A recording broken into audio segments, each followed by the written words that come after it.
जीवमजीवं दव्वं जडबरवसहेण जैनणे देठं देविन्दविन्दवन्दं वन्दे तं सव्यदा शीर्षा।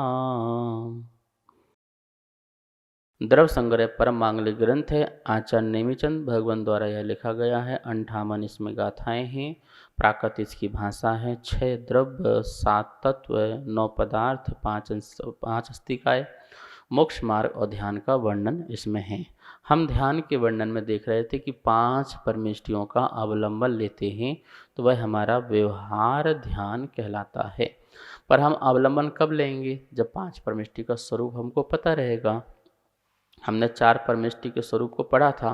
5वां परमेष्टि साधु परमेष्टि। गाथा नंबर क्या थी? 54। कल इसका उच्चारण पढ़ा था, अन्वयार्थ भी देखा था। दंसन नाण समग्गम मग्गम मोक्षस्य जोहु चारितम साधयति नित्य शुद्धम साहु सा मुनि नमो तस्य। मुनिराज को नमस्कार है। कैसे मुनिराज को नमस्कार है?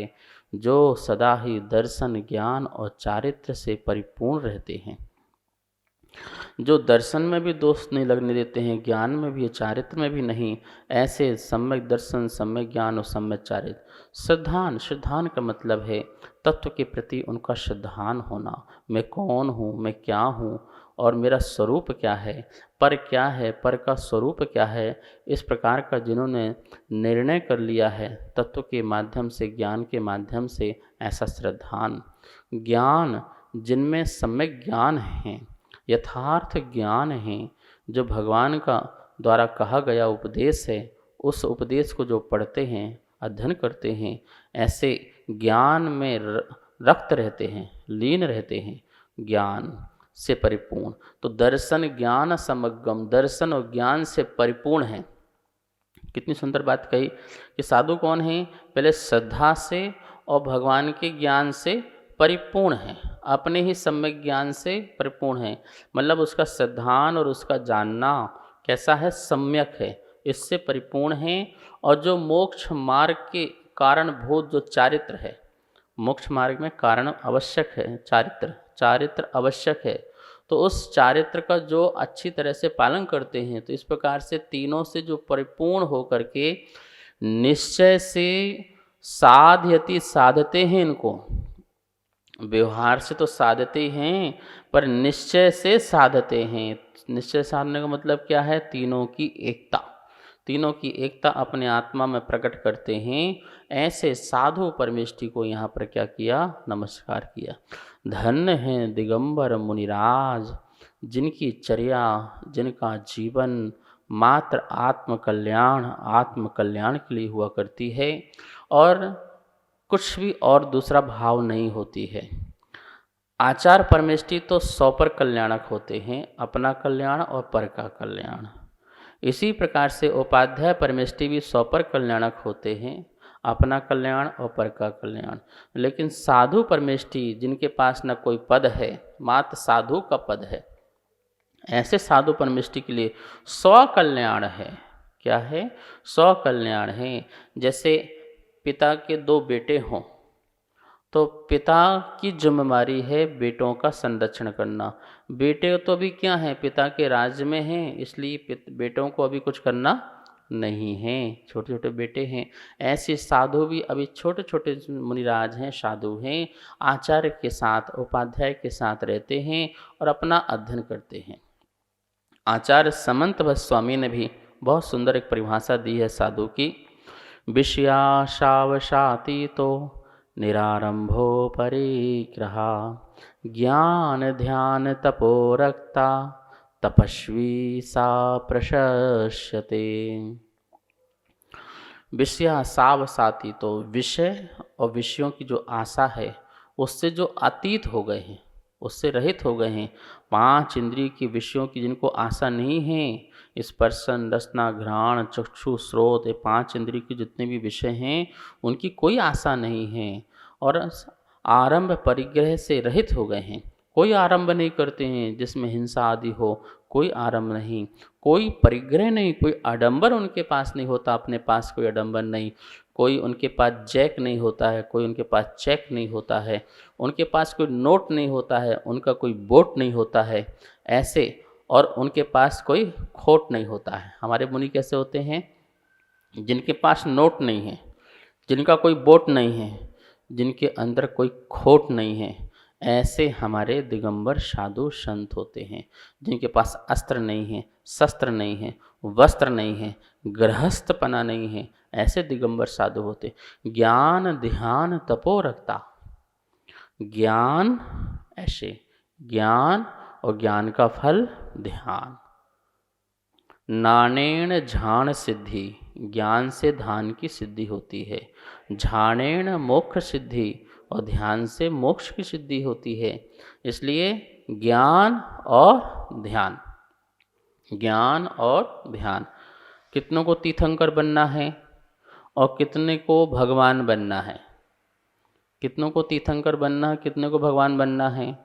तो हमें तो भगवान बनना है, तीर्थंकर नहीं। तीर्थंकर बन जाओ तो एक बात अलग है, तीर्थंकर तो कम होंगे ना, भगवान तो अनंत हो सकते हैं, ठीक है ना। तो हम तो मुनि बनो, मुनि बन के सीधे भगवान बन जाओ। आपको पता है ये सिद्ध पद जो है मुनि पद से प्राप्त हो सकता है, लेकिन आचार उपाध्याय पद से प्राप्त नहीं होता है। आचार पद उपाध्याय पद भी जो है छोड़ना पड़ता है, बुद्धि पूर्वक त्याग करना पड़ता है। आचार उपाध्याय पद छोड़ने का मतलब ऐसा नहीं कि आचार अपने 36 जो मूल गुण हैं वो छोड़ दे और उपाध्याय अपने जो हैं 25 मूल गुण हैं छोड़ दें। मूल गुणों को नहीं छोड़ते हैं, वो तो सिर्फ जो जिम्मेवारी ली थी, क्या जिम्मेवारी ली थी? शिष्यों को दीक्षा देना है, प्रायश्चित देना है, इसकी जिम्मेवारी छोड़ देते हैं। उपाध्याय ने जो जिम्मेवारी ली थी कि शिष्यों को पढ़ाना है, वो जिम्मेवारी छोड़ देते हैं और अपने आत्म कल्याण संस्कार काल, आत्म कल्याण समाधि काल में लग जाते हैं। तो वो उस समय वो जिम्मेवारी को छोड़ते हैं। अपने अंदर जो है मूल गुण उत्तर गुण ये तो पालन करते ही करते हैं, ठीक है ना, उनका पालन तो होना ही होना है। एक जो व्यवस्था अपने आप में ली थी शिष्यों की, उस व्यवस्था को वो त्याग कर देते हैं और उस विकल्प से रहित होकर के निर्विकल्प होकर के समाधि मरण किया करते हैं। साधु परमेष्टि को कोई कार्य नहीं है, सिर्फ ज्ञान ध्यान तपो रखता, तपस्वी सा प्रशस्ति, ज्ञान ध्यान में रहना। उनके लिए किसी को पढ़ाना हो जरूरी नहीं है, उनको कोई प्रायश्चित देना है जरूरी नहीं है, उनको प्रायश्चित का अधिकार भी नहीं है, प्रायश्चित किसी को देंगे नहीं। जब उनको किसी को व्रत नहीं देना है तो प्रायश्चित भी नहीं देना है। एक बार ऐसा हुआ कि किसी मुनि ने किसी श्रावक को व्रत दे दिया और वह व्रत में उसके दोष लगे, तो आचार्य परमेष्टि के पास गए उन्हीं के संग में कि गुरुदेव मेरे व्रत में दोष लग गए हैं, मुझे प्रायश्चित दे दो। तो गुरुजी ने बड़े निगाह से देखा कि आपको ये व्रत किसने दिए थे? बोले आपके संग के जो मुनिराज थे ना उनको दिए थे। बोले अच्छा जाओ। जब वो मुनिराज आए तो आचार्य परमेष्टि खड़े हो गए। बोले गुरुदेव आप खड़े हो गए हमको देख के? बोले नहीं नहीं, अब आप भी तो आचार्य बन गए हो। बोले मैं क्यों आचार्य बन गया? जब आप व्रत देने लगे हो, जब व्रत दोगे तो किसी को प्रायश्चित भी देना पड़ेगा, व्रत दोगे तो प्रायश्चित दोगे। जब व्रत देने का अधिकार तुम्हारे पास आ गया है तो प्रायश्चित देने का अधिकार भी तुम्हारे पास होना चाहिए। तो नहीं गुरुजी गलती हो गई, मुझे माफ़ करो, मुझे क्षमा करो। ध्यान रखो तुम अभी मुनि अवस्था में हो, साधु अवस्था में हो, तुम्हें तो बस अध्ययन करना है और ध्यान करना है, अपनी साधना बढ़ानी है। आपको और कोई काम नहीं है, उपदेश देने का भी काम नहीं है, क्योंकि उपाध्याय परमेष्टि का उपदेश देने का काम है, आचार्य का काम है। साधु को तो सिर्फ अपनी साधना करना है, इसके कोई जिम्मेवारी नहीं है तुम्हारी समाज के प्रति। आप उनसे आहार ग्रहण कीजिए और आहार ग्रहण करके अपने ज्ञान और ध्यान में लीन हो जाइए। कोई प्रपंच में अभी पसना नहीं है, अभी आपकी साधक अवस्था है। आप अपने आप को साधिए। क्या लिखा है यहाँ? लिखा साधयति, जो निश्चय से अपने को साधते हैं, दर्शन में ज्ञान में चारित्र में अपने को साधते हैं, वो साधु है। यदि वो अपने को नहीं साधेंगे तो क्या होंगे? फिर पर को साधेंगे, लोगों को साधेंगे। भैया अभी आपको पढ़ाना नहीं है। जैसे कोई बच्चा जो है पहली क्लास में भर्ती हुआ और पढ़ने के बाद पहली क्लास को बोले भैया मैं तो कल से मैं भी पढ़ाऊँगा। क्या पढ़ाओगे भैया? मैं भी जो है 11वीं 12वीं के बच्चों को पढ़ाऊँगा। अभी आपने पहली तो पढ़ी नहीं है, 12वीं को पढ़ाओगे।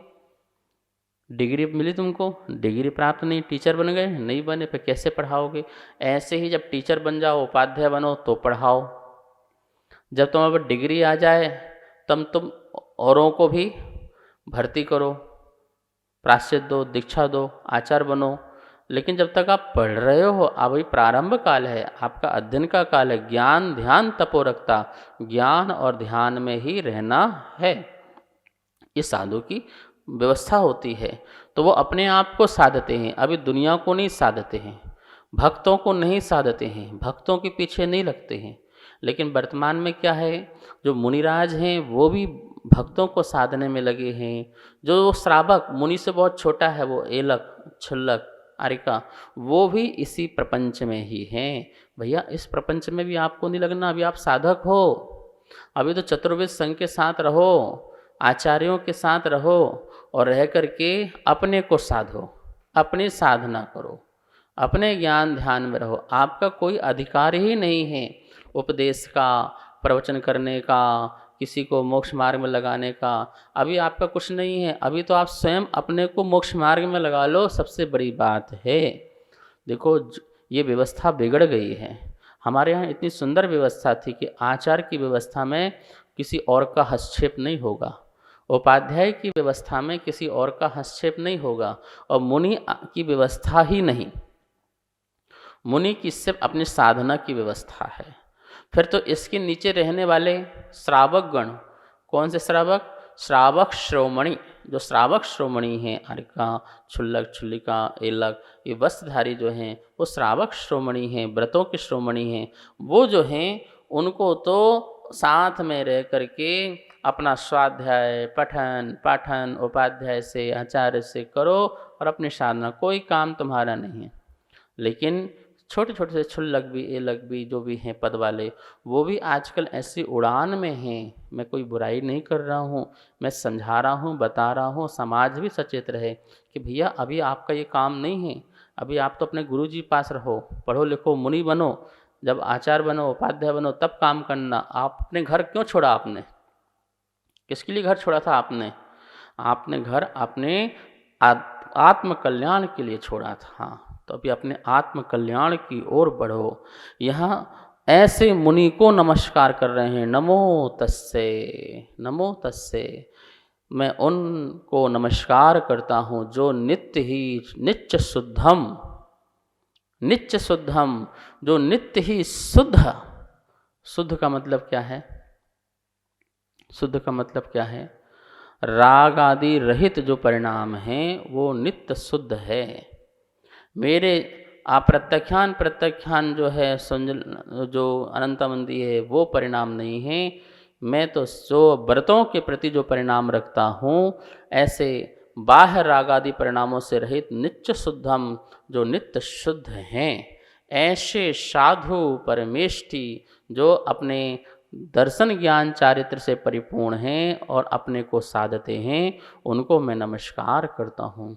नेमी चंद्र आचार्य होकर के साधु को नमस्कार कर रहे हैं कि हे साधु, तू इस प्रकार का है तो मैं भी तुम्हें प्रतिवंदना करता हूँ, तो मैं भी नमस्कार करता हूँ। हम लोग बोलते हैं ना 3 कम 9 करोड़ मुनिराजों को नमस्कार हो, उसमें आचार्य उपाध्याय सभी आ जाते हैं, उसमें कोई भेद नहीं है। उसमें तो अरहंत का भी भेद नहीं है। 6वें गुण स्थान से लेकर के 13वें गुण स्थान तक के जितने मुनि हैं, मुनि पद निर्गंथ अवस्था, उन सारे पदों को मैं नमस्कार कर लेता हूँ 3 कम 9 करोड़ मुनिराजों में। तो फिर ऐसे साधु को कौन नमस्कार नहीं करेगा? कौन उनकी भक्ति नहीं करेगा? कौन उनकी आराधना भैया वृत्ति नहीं करेगा? हर व्यक्ति, हर भक्त, हर शिष्य जो है उनकी जो है आराधना भक्ति आदि करता है। इस प्रकार से यहाँ पर 5 परमेष्टि के स्वरूप बता करके, तो हमें भी साधु का उपाध्याय का जैसे था, तो उपाध्याय पढ़ा रहे हैं शिष्यों को, ऐसे आप भी सोचो कि हम उपाध्याय के पास बैठे हैं, वो हमको पढ़ा रहे हैं, और उपाध्याय के स्वरूप में ध्यान लगाओ। ऐसे साधु परमेष्टि का ध्यान करो कि जैसे साधु जो हैं अपने ज्ञान में किसी को देख नहीं रहे हैं, किसी की नज़र उठा नहीं रहे हैं, ज्ञान में और फिर ध्यान में। ऐसे हमारे साधु परमेष्टि, उनका ध्यान करो। और उनके पास मैं बैठा हुआ हूँ और मैं भी उनको देख रहा हूँ, अथवा उन जैसे ज्ञान और ध्यान में लगा हुआ हूँ, ऐसी भावनाएं भाव। तो ऐसे साधु परमेष्टि का ध्यान करो। इस प्रकार से पांचों परमेष्टि का ध्यान करना शुभ ध्यान है। यह जो है हमारा रूपस्थ ध्यान है, और इस रूपस्थ ध्यान के बल से भी असंख्यात कर्मों की निजरा होती है और ध्यान में एकाग्रता बनती है। धीरे धीरे धीरे फिर हम परमार्थ वाला ध्यान, निश्चय वाला ध्यान करते हैं। तो साधु की अब निश्चय ध्यान क्या होता है, उसकी योग्यता क्या है, उसके लिए गाथा नंबर 55 है, जो आचार्य भगवान जो है बताएंगे 55 नंबर की गाथा में कि हम कैसे निश्चय ध्यान करें। अभी तक तो हम पंच परमेष्टि का जो बाह्य अवलंबन से ध्यान कर रहे थे, परावलंबन से ध्यान कर रहे थे, तो क्या ऐसा भी ध्यान होगा जहाँ पर हमें कुछ भी जो है पंच परमेष्टि का अवलंबन भी न लेना पड़े और आत्मा में स्थिर हो जाएं? क्या ऐसा भी ध्यान है? तो बोले हाँ, ऐसा भी ध्यान है। पहले परावलंबन और फिर निरावलंबन, स्वावलंबन। स्वा का ही अवलंबन, अपने आत्मा के शुद्ध भावों का ही जहाँ अवलंबन ले जाएगा, वो ही ध्यान जो है वो निश्चय ध्यान कहलाएगा। हम सबका उद्देश्य यही है, व्यवहार से निश्चय की ओर जाना, अवलंबन से निरावलंबन की ओर जाना, ये हमारा है। मूर्तिक से अमूर्तिक हो जाना। हम मूर्ति मंदिर में जाते हैं ना, मूर्ति से अमूर्ति के दर्शन करना, दृश्य से अदृश्य के दर्शन हो जाना, ठीक है ना। ये हमारा उद्देश्य है। हमारी आत्मा परमात्मा बने, ये हमारा भाव है। महावीर स्वामी कहते हैं हर भक्त भगवान बनेगा। तो कैसे बनेगा? जो ऐसे साधु बनकर के मोक्ष मार्ग में अपने को रत्नत्रय में प्रतिष्ठित करेगा और उसमें किसी प्रकार के दोष नहीं लगने देगा, अतिचार अनाचार आदि नहीं लगने देगा, और अपनी आत्मा को साधेगा, निश्चय ध्यान करेगा। तो अपन कल 55 नंबर की जो गाथा है उसमें निश्चय ध्यान के बारे में चर्चा करेंगे। समय हो चुका है, आइए माँ जिनवाणी की स्तुति करते हैं। वाणी के ज्ञान ते सूझे लोकालोक, सो वाणी मस्तक नमो, सदा देत हूँ धोख, सदा देत हूँ धोख। सबको बहुत बहुत मंगल आशीर्वाद।